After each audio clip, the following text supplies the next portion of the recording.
ఉన్నారు. అంటే ఒక రకంగా ఇది రాజ్యాంగం మీద దాడి, వ్యక్తిత్వ హననానికి పాల్పడడం. రేపొద్దున బీఆర్ఎస్ ప్రభుత్వం వస్తుంది. ఈ లీకులన్నీ తప్పని తేలితే దానికి ఎవరు బాధ్యత వహించాలి? ఆ లీకులు చేసిన వాళ్ళ పరిస్థితి ఏంది? వాళ్ళు కూడా ఆలోచించుకోవాలి కదా. ఇవాళ మీడియాను తప్పుదో పట్టిస్తూ ఉన్నారు లీకులు ఇచ్చి.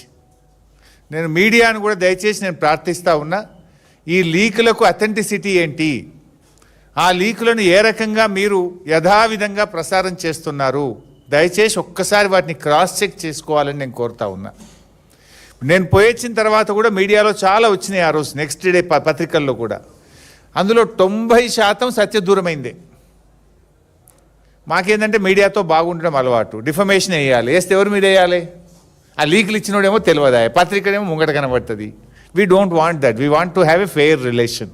So kindly we appeal to you. ఈరోజు కేటీఆర్ గారిది నేను ఉదయం నుంచి చూస్తూ ఉన్నా, పదే పదే తప్పుడు లీకులు ఇస్తూ ఉన్నారు. లోపల ఏదో జరిగిపోతున్నట్టు క్వశ్చనేర్ మొత్తం వరుసగా 10 క్వశ్చనేర్లు పంపింది మీ అందరికీ. నేను కూడా ఒక మీడియా మిత్రుడు చూపిస్తే చూశాను. ఏదో నిజంగానే ఈ క్వశ్చనేర్ అంతా అడుగుతున్నట్టు, ఇవన్నీ కేటీఆర్ గారిని ప్రశ్నిస్తున్నట్టు, ఉక్కిరి బిక్కిరి అవుతున్నట్టు అన్ని తప్పుడు వార్తల్ని లీక్ చేస్తూ ప్రభుత్వం ఈరోజు రాజకీయాలు చేస్తూ ఉంది. ఈ లీక్ వార్తల విషయంలో లీకు రాజకీయాలను తీవ్రంగా ఖండిస్తూ ఉన్నా. విచారణ అంటూ డ్రామాలాడుతూ మరోవైపు కట్టుకథలతో మీడియా ట్రయల్స్ నడపడం అనేటువంటిది రేవంత్ రెడ్డి పిరికితనానికి నిదర్శనం. చేతగానోడు చేస్తాడు ఇట్లాంటి పనులు. దమ్ము ఉంటే, అందుకే నేను ఆ రోజు బయటకు వచ్చి చెప్పిన, ధైర్యం ఉంటే వీడియోలు బయట పెట్టు యథావిధిగా అన్న. ఎవ్రీథింగ్ రికార్డెడ్ కదా. ఈ పిచ్చి లీకులు ఎందుకు? యాజ్ ఇట్ ఈస్ వీడియో బయట పెట్టు. Why are you doing media trials? లీకులతో కాలక్షేపం మానేసి దమ్ముంటే ప్రజలకిచ్చిన 6 గ్యారంటీలు, నేను 420 హామీలు అమలు చేయి ఫస్ట్. ఈ లీకులతో ఎంతకాలం నడుపుతావు గవర్నమెంట్ను? ఇప్పటికీ 2 నెలలు అయింది. ఇంకా లీకు రాజకీయాలేనా? ఇంకా ఫేక్ మాటలేనా? డైవర్షన్ పాలిటిక్స్ తెలంగాణ సమాజం అర్థం చేసుకున్నది. నువ్వు చేతగాక, ప్రజలకిచ్చిన హామీలు అమలు చేయక ఈ డైవర్షన్ పాలిటిక్స్తో ఆడుతూ ఉన్నావు. నీ డైవర్షన్ పాలిటిక్స్కు ప్రజలు చరమగీతం పాడతారు. ప్రజలకు నీ విషయాలన్నీ కూడా అర్థమైపోయినాయి. ఇలా అసలు విషయం అంతా ఎక్కడి నుంచి స్టార్ట్ అయింది?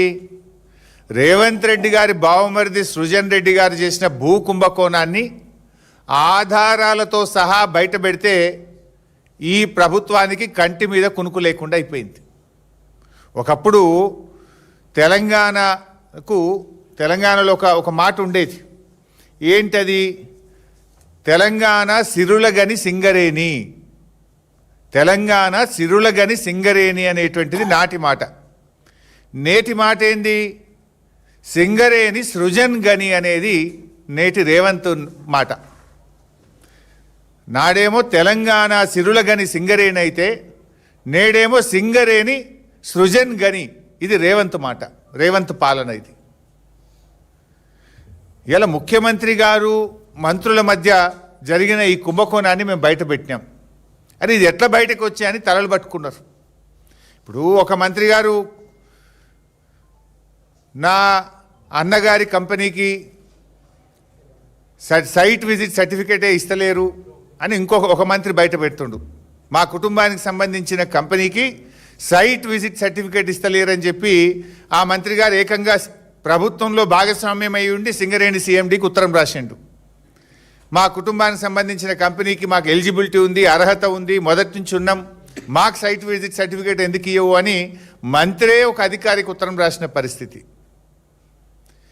ఇది ఏమైపోయిందంటే మొత్తం ఈ వాటాల పంచాయతీ కాంగ్రెస్ పార్టీకి ఉరితాడుగా మారింది. ఇది మాకు ఉరితాడుగా మారిందని అర్థం చేసుకున్న రేవంత్ రెడ్డి ఈ సిట్టు పేరు మీద డైవర్షన్ పాలిటిక్స్ ఆడుతూ ఉన్నాడు. ఇది ఎంత పెద్ద కుంభకోణం! ఇది ఒక్క నైనీ బ్లాక్ కాదు, చాలా పెద్ద కుంభకోణం ఉంది దీని వెనుక. బామ్మర్ది సంతోషం కోసం రేవంత్ రెడ్డి గారు చేసిన ఈ కుంభకోణం ఈరోజు దేశవ్యాప్తంగా చర్చ జరుగుతూ ఉంది. అసలు మేము ఇది బయట పెట్టిన తర్వాత మొదటిసారి ఢిల్లీలో coal ministry emergency Singareni board meeting పెట్టింది. చరిత్రలో ఎప్పుడు జరగలే. బీఆర్ఎస్ పార్టీ కుంభకోణాన్ని బయట పెడితే ఢిల్లీలో కోల్ మినిస్ట్రీలో ఎమర్జెన్సీ బోర్డు మీటింగ్ జరిగింది.